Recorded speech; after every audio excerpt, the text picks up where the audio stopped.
Сәлеметсіздер ме балалар, бүгінгі сабаққа қош келдіңіздер. Бүгін біз сіздермен 25-ші сабақ құстар біздің досымыз тақырыбын өтетін боламыз. Бірінші тапсырма құстардың пайдасы туралы айт. Балалар, құстардың табиғатта пайдасы өте көп. Олар зиянды жәндіктерді жеп, өсімдіктерді қорғайды. Кейбір құстар тұқым таратып, ағаштар мен гүлдердің өсуіне көмектеседі.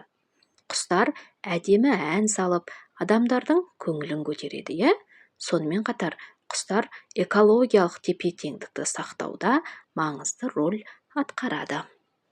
Екінші тапсырма мәтінді түсініп оқы. Ақ құтандар. Наурыздың қызыл желі соғып өткен. Көп ұзамай, құмөзектегі ауылға қос ақ құтан ұшып келеді. Үсәнәлі атайдың ескі қорасының төбесіндегі былтырғы ұяларына оралады. Жұмыртқа салып, ұя басардың алдында екеулеп жүріп, ұяның ішін қамыстың үлпегіне, жүн құрқаға толтырып, жөндеу, жақсарту жұмыстарын жүргізеді. Одан соң қосарлана ұшып, көл жағасына барып қонады.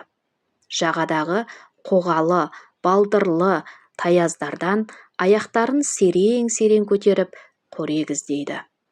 Олардың қорегі көлбақалар мен ұсақ итшабақтар. Ақ құтандардың тұмсығының сыртылы өзгеше бір әуен, құмөзек ауылына сән беретін өзгеше ән. Үсенәлі атайға ақ құтандардың жылы жаққа қай күні ұшып кететіндеріне дейін белгілі. Ал көктемде қызыл жел басылғаннан кейін тура бір жұма өткесін ұшып келеді. Ақ құтандар биыл да жаңылыспады. Олар ұшып келген күн Үсәнәлі атай мен кішкентай марал үшін ешбір мерекеден кем болмады. Ақ құтандар атасының айтуынша кез келген мекенге айта берсең, тіпті кез келген үйге ұя сала бермейтін көрінеді.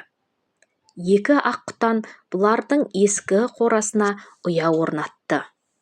Бұл тегін емес. Бұлардың үйіне құт пен береке дарыған. Маран осы арада атасының құт пен береке деген сөздерін түсініңкіремей қалады. Ол, басқа ешкімнің үйінде жоқ нәрсе ме? Деп сұрайды атасынан. Үсенәлі атай күледі. Құт пен берекенің осы ауылдағы барлық үйде бар екенін айтады. Ал құт деген, береке деген жақсылық, қайғысыз әрі тыныш өмір. Ақ құтандар жұптасып, көл жаққа ұшып кетеді. Маран мен атасы көңілдері әбден жайланып, үйлеріне қайтады. Мәтіннің авторы Мәди Айымбетов. Балалар, мәтіндегі қызыл жел дегеніміз ерте көктемде қатты соғатын жел. Үшінші тапсырма берілген жоспар бойынша мәтінді әңгімелеңдер. Бірінші, ақ құтандардың ұясы. Наурыздың қызыл желі соғып өткеннен кейін құмөзектегі ауылға қос ақ құтан ұшып келеді. Олар Үсәнәлі атайдың қорасындағы бұрынғы ұяларына оралады. Жұмыртқа солардың алдында екеуі ұяларын қамыстың үлпегіне, жүнге толтырады. Сосын қосарлана ұшып, көл жағасына қонады. Көлден қорек іздейді. Олардың қорегі көлбақалар мен ұсақ итбалықтар. Ақ құтандардың тұмсығының сыртылы өзгеше бір әуен, құмөзек ауылына сән беретін өзгеше ән. Ақ құтандар қасиетті құстар, себебі олар кез келген үйге ұя сала бермейді. Екі ақ құтан Үсәнәлі атайдың қорасына ұя орнатты. Бұл тегін емес. Демек, бұлардың үйіне құт пен береке дарыған. Балалар, мінекей, бірінші бөлім бойынша, яғни ақ құтандардың ұясы, екінші қорегі, үшінші әні, төртінші ақ құтандар, қасиетті құстар деген 4 бөлімге де біз осы мәтіннің мазмұнын айтып бердік. Олай болса, балалар, келесі 4-ші тапсырмаға назар аударыңыздар. Мәтіннен құт, береке сөздерінің мағынасын тауып жаз. Балалар, құт, береке деген жақсылық, қайғысыз әрі тыныш өмір деген мағынаны береді. Бесінші тапсырма: сен қанатты достарыңа қандай қамқорлық көрсетіп жүрсің? Оларға ұя жасайтын қажетті заттарды ата.